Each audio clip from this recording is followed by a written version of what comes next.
Здравствуйте, дорогие друзья! Ассаламу алейкум, دوستانی عزیز. من درس نوبتی رو به نوار میگیرم و موضوع امروزه ما درباره جانشین‌های شخصی و جانشین‌های صاحبی میباشد. جانشین‌های شخصی رو که شما در این تبلیغ میبینید، این یا من، تی، تو، آن، مرد، انا، زن و آنو این جانشین اسم‌هایی که تعلق به سرینی رو دارند.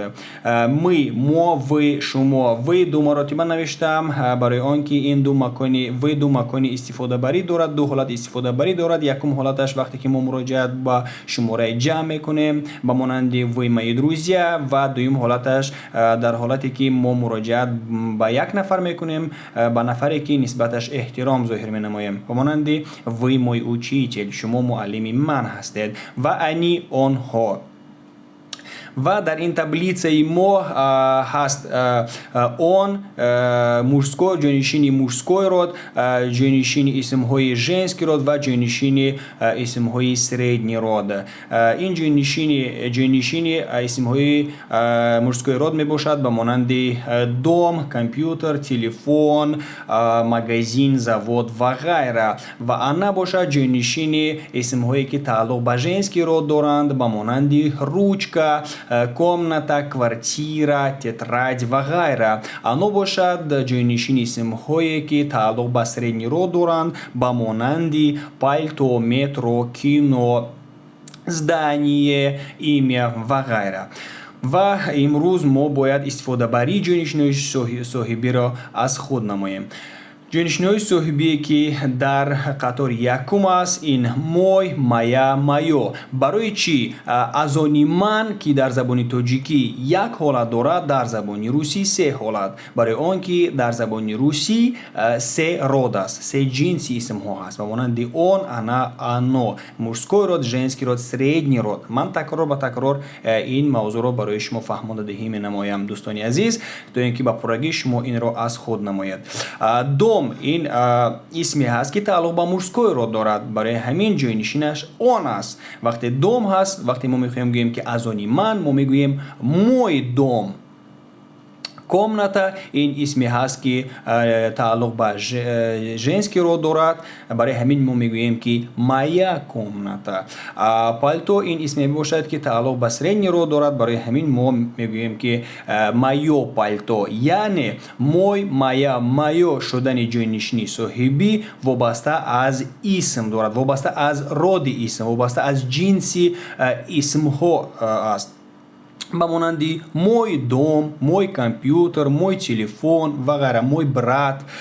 در این حالت مایا комната، مایا ماما، مایا سسترا، مایا ручка، مایا тетрадь و غیره.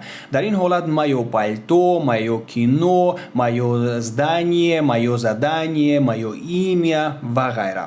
و دویم جانشین ما تی، تو، از آن تو باشد твой дом، خانه تو، твоя комната, твое пальто.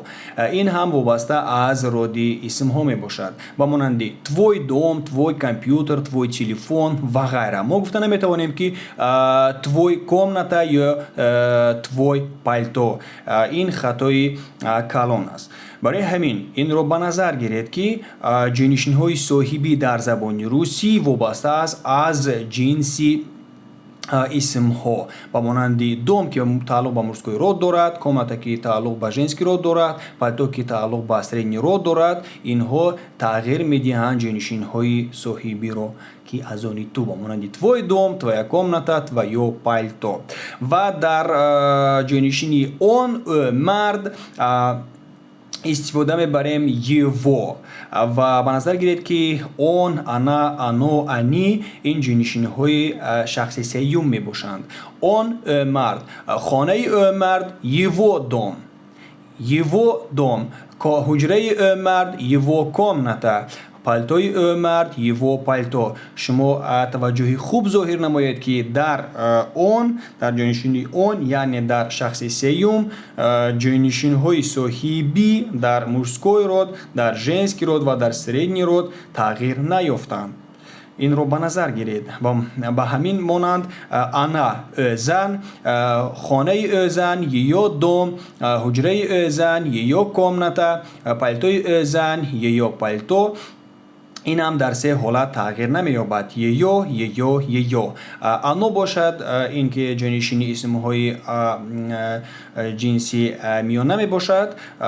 یو این هم شخص سیوم است، برای همین تغییر نمی‌یابد. یو بمانند اگر ما بگیم که آنو این جانشینی اسمی موری است، ما میگوییم که цвет این اسمی цвет این تعلق به мужской род دارد. цвет он мой цвет. اگر بگیم که цветی море، مثال цвет море، با جای море ما جای‌نشینش مونیم چی؟ ما میگوییم его цвет، то есть его цвет. اگر که риба باشد، مثال риба، ماهی риба تعلق به ژنسکی رود دارد. اگر ما گفتنی باشیم که ماهی بحر، ما میگیم его риба.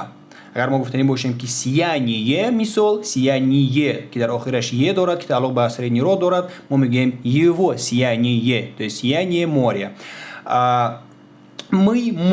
мы мо از اونی мо наш дом, наша комната, наша ручка, наша сестра, наша мама. یعنی این جنس‌های صحیحی هم وابسته است از جنسی اسم ها. наше пальто، наше здание، наше задание و غیره.